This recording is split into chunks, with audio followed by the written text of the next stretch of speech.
Speaking of a situation of whether or not you decide you want to bring somebody back or let him stay or get him going, or is he worth it or not worth it? Is his leadership big enough of a factor to keep him around?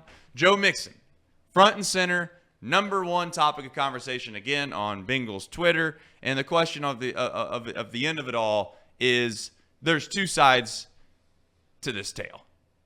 It seems to be, if you had to guess, what's the percentage breakdown between Bengal fandom, in your opinion, would be let's keep Joe Mixon, cut him? I would say that there's about 25% of the people that want to keep him, about 75 that want to cut him. That would be my guesstimation. All right, so here's what we'll do. We have a poll question of the day. Today's question is going to be relatively simple. It's going to be a cut Joe, keep Joe. Okay.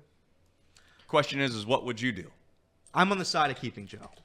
I don't understand why you have to look at the roster and say the running backs aren't as important as anybody else. I know Reed makes that take. I know probably a lot of NFL GMs and owners certainly believe it. It happened last year during the offseason. Will Saquon get a contract? Will Jonathan Taylor get a contract? I get the stigma surrounding it. And you can certainly look at the examples last year like Kyron Williams and the Rams. You can use it like Isaiah Pacheco and the Chiefs. There are certainly that example where you can go out, draft a guy, have him produce equivalent or even better numbers than your current veteran running back. My thing is, Joe Mixon isn't a top 10 paid running back in this league. I think he's paid 12th. He's the 12th highest paid running back in the NFL. A guy who's gotten almost 1,000 yards in seemingly every season he's played in. He ranks top 10 over the past 5 seasons. Again, I kind of mentioned this yesterday. We did a reaction to this. But he ranks top 10 in receiving yards for a running back over the past 5 years. He's top 10 in rushing yards for a running back over the past 5 years. And if you want to sit here and say $11 million isn't worth it for a bona fide guy that contributes at a high level, I don't know what we're doing. Because we're going to sit here and we're going to do the same thing with T. Higgins, where T. Higgins might not be worth $25 million. Well, let's break this down really quickly. But let me tell you this: Joe Mixon's very rarely hurt. I think he's proven to play at least in most of the games that he plays. So is T. I know that. But I'm saying Joe Mixon's produced at a high level every single season.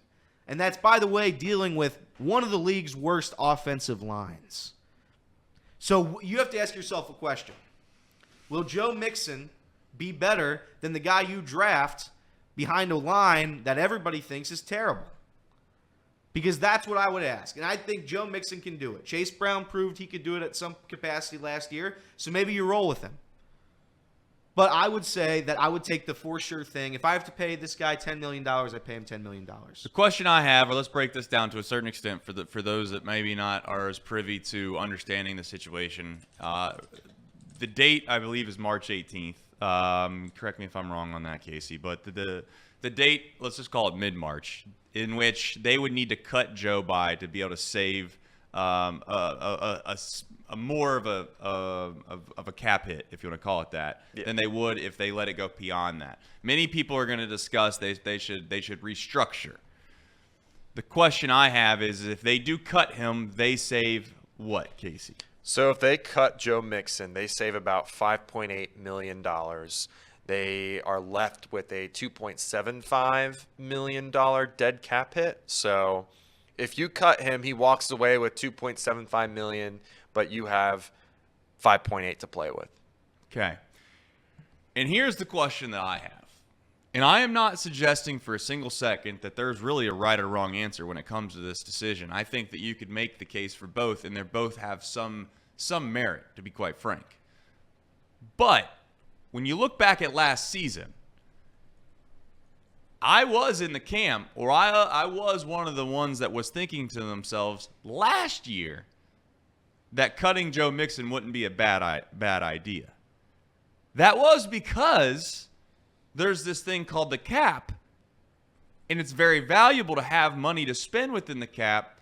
Therefore, you can go out and try to make your team better. The problem that I have is that they didn't spend up to the cap, even though and I don't know what you want to call him, general manager, I guess is the term that we would use, director of player personnel, Duke Tobin, said directly into a microphone that we are going to spend up to the cap. They didn't spend up to the cap. So when you sit here and you talk about the cap and you talk about how much money is in the cap, then now you have to ask yourself, well, what are you saving it for? And the easy answer and the cop-out answer, and maybe it's not a cop-out if it's true, but my point is that the easy answer is to say, well, you want to save some money to extend somebody. That's where you're ultimately going to utilize this cap space that you're not going to spend. Well, that didn't happen. Now you're in another year where what do you do with T. Higgins? Clearly, it seems that this franchise is going to tag him. Okay. But if they're not going to extend T. Higgins, or if they're not going to extend, and it doesn't seem like they're going to be able to because Jamar Chase probably isn't interested in extending himself until they figure out what the Justin Jeffersons of the world are going to do, rightfully so by Jamar Chase, you don't have anything to extend there. So if you're not going to spend up to the cap, then what are you saving money for in the first place? The second question, or not question, but the second statement I would say is, if for a guy that was on the idea of cutting Joe the last time, I got to be honest. When you watched this team last year, Joe Mixon was one of the very few bright spots, consistent bright spots on this team. We want to, and again, we'll go down the list of names. Sam Hubbard, out for a specific amount of time. Irv Smith Jr. was a guy that came in. We spent some money on him. I'm sure glad we saved some of the cap space for him. Joe Burrow obviously got extended. That's great. But, again, he was hurt. If you're standing around and you're looking and asking yourself, T. Higgins out for some time last year. Tyler Boyd didn't have the season that everybody wanted him to have. But all I'm getting at was that Joe Mixon performed. And it seems crazy to me that right after the season of a disappointing one of the very few bright spots that there was on this team is automatically now worthless.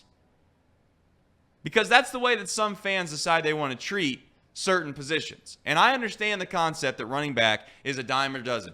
You can get anybody. You can get anything. Well, I don't know if I wholeheartedly believe in that. It seems to me that if that was the case, then why even draft a running back at all? Just pick him up out of free agency. Don't spend any money. Keep league minimum at that position at all times. So you're already admitting at some point that they're worth something. There's some value there. Now there's a debate of how much value there actually is. You can't on one hand tell me that it doesn't matter at all, but sit there and suggest that you can go draft his replacement. Or you can just insert a guy that you drafted last year into the starting role immediately and think it's all going to work out when you have a guy that's been here for a very long time, knows the system, and he's familiar with the guys around him. And I don't know, maybe you can convince me that there's a new system in place now, but Zach Taylor's still here. I mean, maybe. If you're going to convince me that the offense is going to change significantly and it doesn't matter who's back there, anybody can come in and figure the system out, that might be true. I'm not going to die on that hill. But I also am going to say, let's be careful what you wish for here. Because this is the same thing I heard last year about the tight end position specifically. I was told, ain't no big deal. We got Joe Burrow. He could throw to anybody. It doesn't matter. I know Irv Smith Jr. was hurt, but you know what? He'll be good here. He was worthless. Now, yeah, maybe you're going to convince me. Hudson was a great player. Ended up being a pretty good player. That's the same thing that will happen at the running back position. But ultimately, the question I have is, what are you saving the money for? Can someone answer that question? If you want to call in and tell me what they're going to save the money for and who they're going to spend it on or what they're going to spend it on, then I'm open. I just have not heard. Every time I hear this debate, you have good berries and you have those people are very smart people with this. Way smarter than me. But it's all about saving money. And I guess my question, Casey, is can you at least shed some light on what we're saving the money for if we don't spend up to the cap? So the only way it really makes sense for the Bengals organization to cut Joe Mixon is, one, they have to cut him before a week after the free agency period starts. I think that's what that deadline is. If they don't cut him before then, you're actually hurting yourselves. You have to pay Mixon like $5.8 million after you cut him. So there's a time limit on this. Two, that dead cap hit, right? You're already having to pay Joe Mixon a certain amount of money if you cut him. You get that free 5.8 up. But then people are saying, let's go find a guy in free agency, and you're trying to find value there. You're going to be spending probably like $2.5 million, $3 million on a guy to maybe find some value there to pair him up with Chase Brown and maybe a draft pick. But you're already spending another $2.75 million on another running back. It's not even on your roster. So really you're spending $5-6 million on a guy to come in and just replace Mixon. That's the way I look at it. And I know that's not exactly how the math works out, but I'm sure that's how the Bengals view it. Really, they're going to be spending $6 million on a guy. So the only way it really makes sense is if you go and get a guy day 3 in the draft, which then you're looking at your league minimums. And people don't like that because you don't know what you're going to get. You don't know what type of running back you're gonna find in the draft. It could be a boom, could be a bust.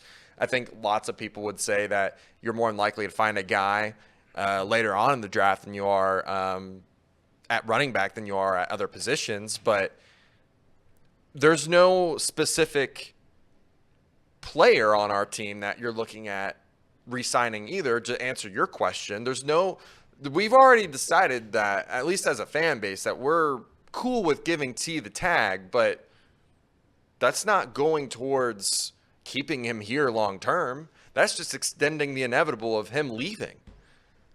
So you're going to cut Mixon for 1 year of T Higgins, basically. That's how I look at it right now, because there's no other guy on this roster that you're looking at and going, okay, well, I really want to keep DJ Reader. Well, he tore his hamstring last year. He might not be the same guy. There's question marks there. Awuzie, we don't know about him either. He was not the same player after his ACL tear. There's not a guy on this roster that people can point to right now, besides T. Higgins, which is a franchise tag, that's going to be extended long term. So really you're looking at free agency. And like I've said many, many times before on previous shows, right tackle spot, bare.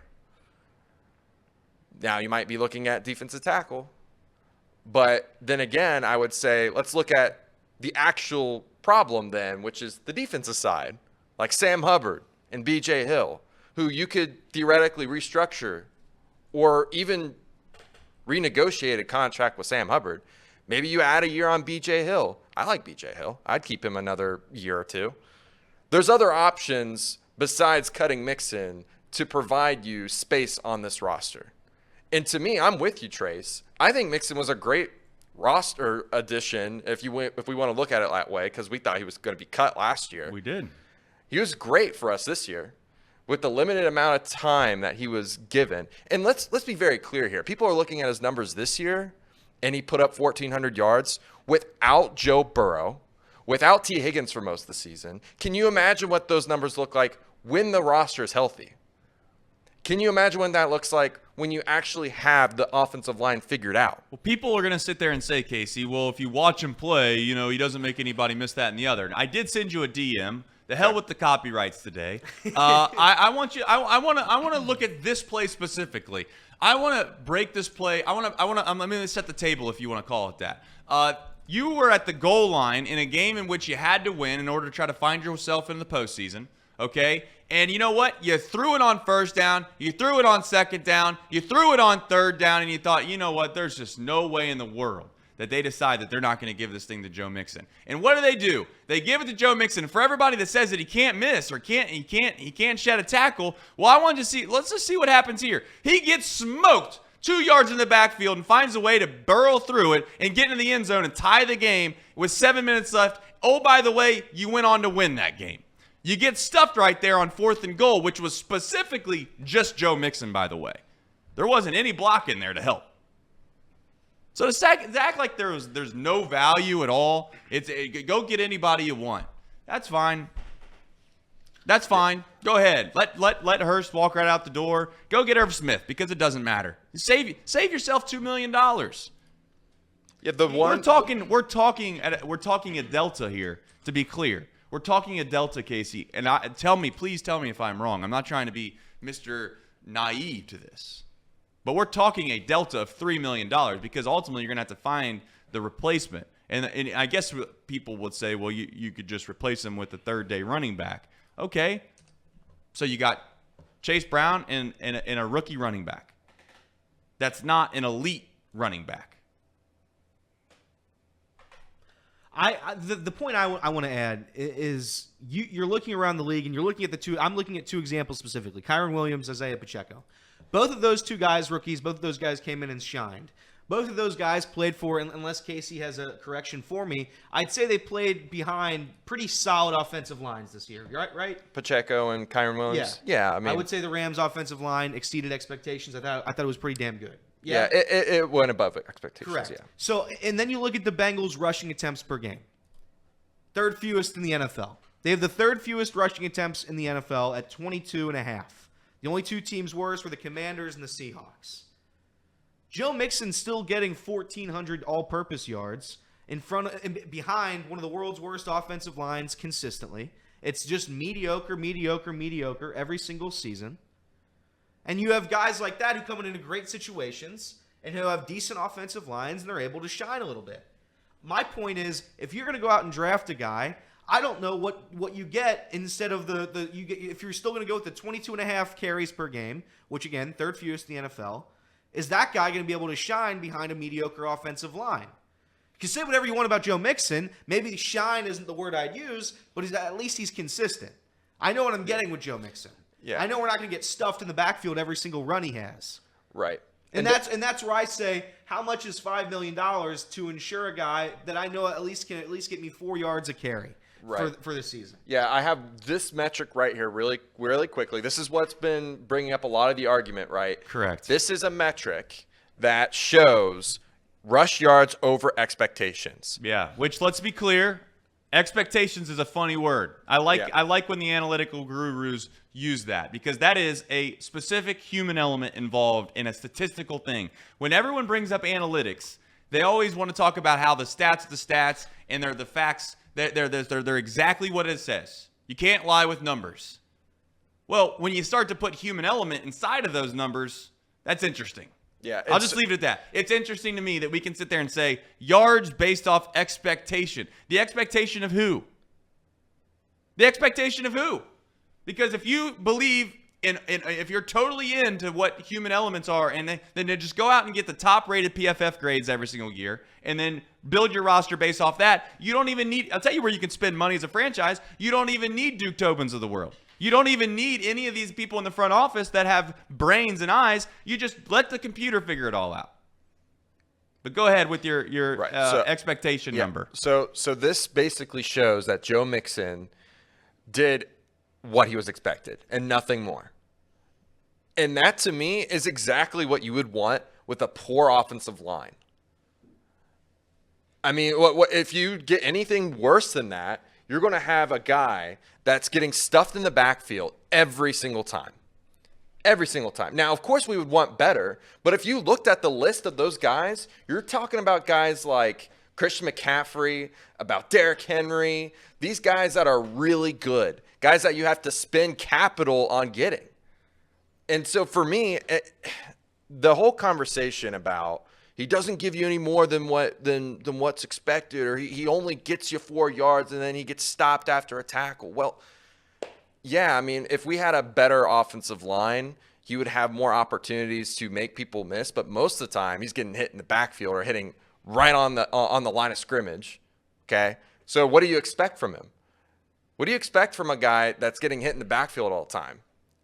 Nothing more than the couple yards every play. And that's the argument that's going to be made by the Reed Mouses of the world as to why it doesn't matter what running back you have, because if you don't have an offensive line, then what's it matter? That's a fair point. The only point that I'd push back on is, what are you going to do with the extra $3 million? That's the answer I want. You know what? If you're going to come out here and tell me that you're going to cut Joe Mixon no matter what because you need to save that $3 or $4 million, then please, God, tell me what you're going to spend the extra $3 to $4 million that's going to be so crazy of a deal savings that you're going to go out and get. What is it? And the other thing, too, is that the people are trying to use other scenarios that have not happened yet to justify the cutting Mixon, like restructuring Orlando Brown Jr., That hasn't happened yet. So why is that even part of the conversation? Because if they don't restructure Orlando Brown Jr., then it's only, like Trey said, like $3 million.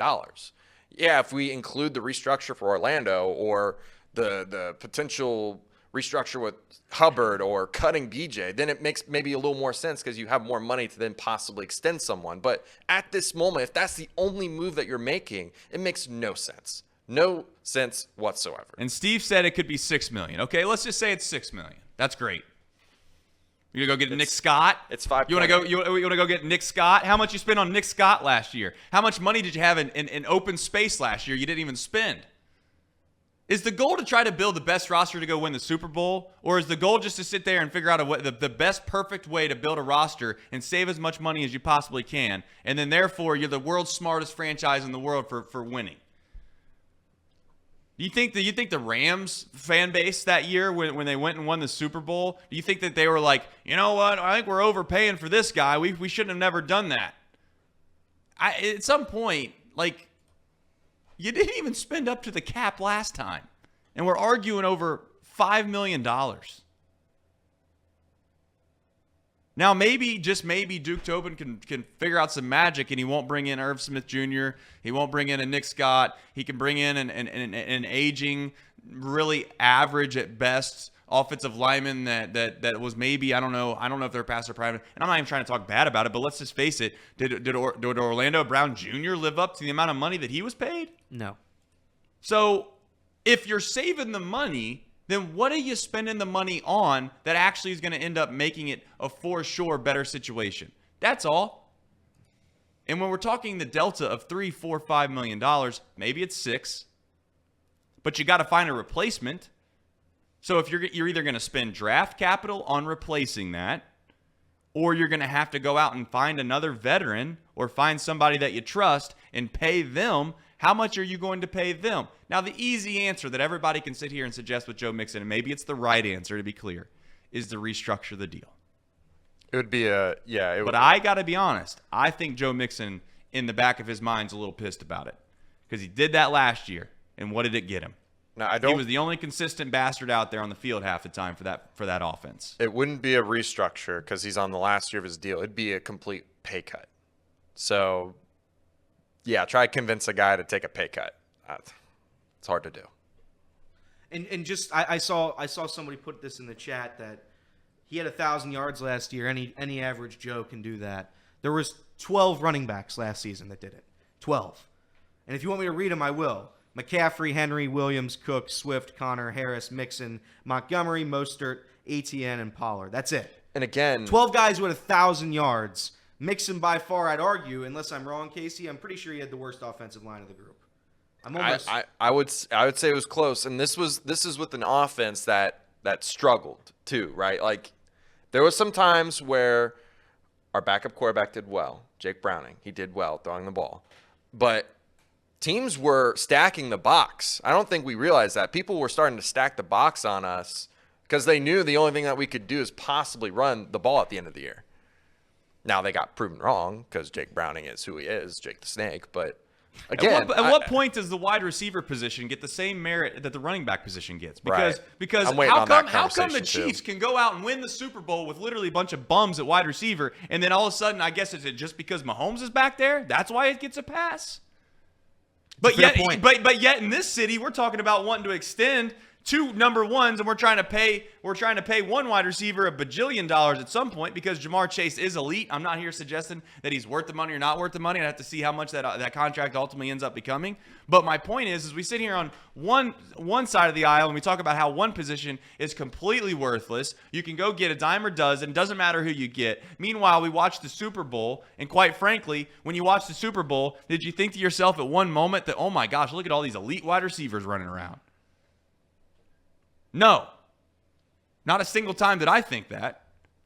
Yet, is it just because Patrick Mahomes is so great that that's why the wide receivers don't matter? Or is it just maybe that every position outside of just a select few, which would be, I'd say, the end positions on the line, certainly maybe you could argue the interior a little bit, the quarterback, and outside of that, you could argue that almost every other position to a certain extent has some flexibility to it.